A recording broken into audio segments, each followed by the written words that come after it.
Halo, kembali lagi dengan Bunda Didi. Hari ini aku masak menu yang segar aja teman-teman, kupat tahu Magelang.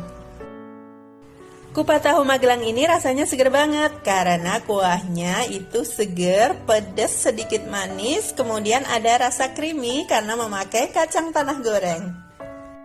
Oke, pertama kita buat kuahnya dulu ya, rebus semua bahan sampai mendidih.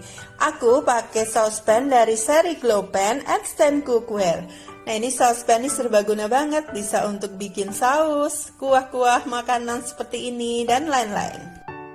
Oh ya, kuah ini untuk 3 porsi ya, jika mau buat banyak sesuaikan selera, tinggal dikalikan aja.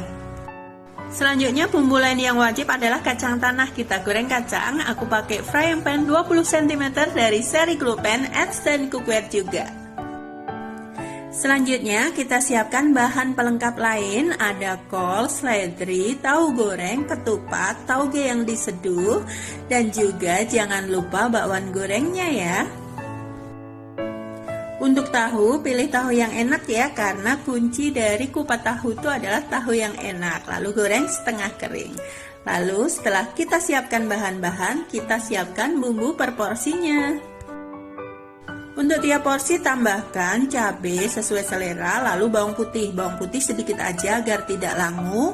Lalu kacang tanah goreng itu 2 sendok makan. Kemudian kita haluskan, lalu pindahkan ke piring, kemudian tuangi kuah yang udah kita rebus tadi. Selanjutnya kita tambahkan pelengkap yang udah kita siapkan tadi ya.